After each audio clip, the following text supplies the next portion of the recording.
Ang pag-cultivate sa farm is ito ho ang grupo ng mga negosyante sa region sa are the experts and the stakeholders sa field ng tourism. So I'd rather listen to them and whatever they propose or whatever they recommend or whatever they comment on. So ma-input namin. So na-amend na yan, pinaba. Pero in-increase yung tariff to 35% at that time. Tapos tariff na-amend na yan, pinaba. Pero in-increase yung tariff to 35% at that time. Tapos merong earmark amount na 10 billion pesos para ibalik sa mga farmers in the form of farm inputs, mga equipment, para ma-enhance yung productivity ng farmers. Unfortunately, yung implementation, yun ang nag-fail. Why? Because meron nakialam sa importation ng mga farm inputs, mostly coming from China, and ito yung madaling masira or hindi man lang mapakinabangan, like yung mga tillers, mga millers, at saka mga gamit ng mga farmers, tapos saan, hindi pa ayos yung distribution. So again, in the exercise of oversight, kasi yung Congress merong oversight na mandate over the agencies that are supposed to be implementing properly yung mga batas na pinasa.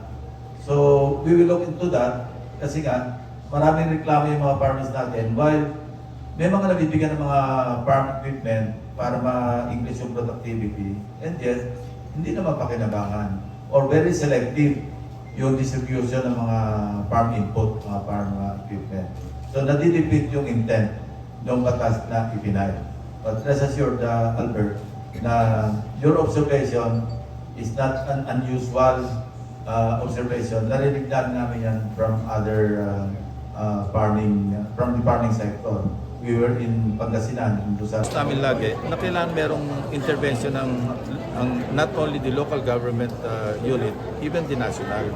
Ito yung precisely yung ginawa na okay, sabi ko kanina, 20 pesos. Subsidized ng government yung 13 pesos. Kasi 33 pesos yung bili nila sa farm gain sa mga farmers. So we are helping the farmers na ma-recoup yung mga losses nila. Kasi kung masyadong mababa because they're at the mercy of traders, middlemen, wala mangyayari sa agricultural sector natin. So palugi, may subsidy. Anyway, pera rin naman ng taong bayan yung gagastusin pang subsidize. But these are only stopgap measures. Hindi pwedeng forever, ganyan ang gagawin ng government.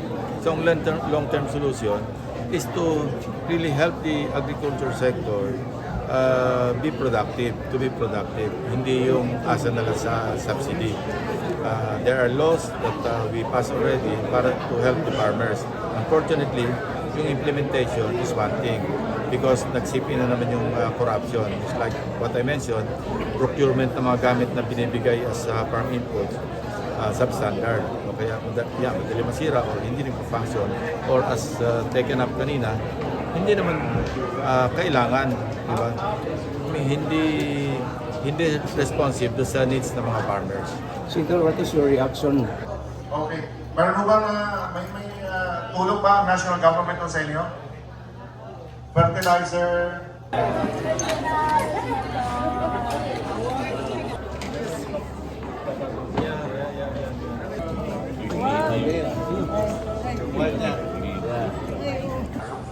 Una-una, nagpapasalamat po kami sa presensya ho ninyo. Ito ang tunay na konsultahang bayan.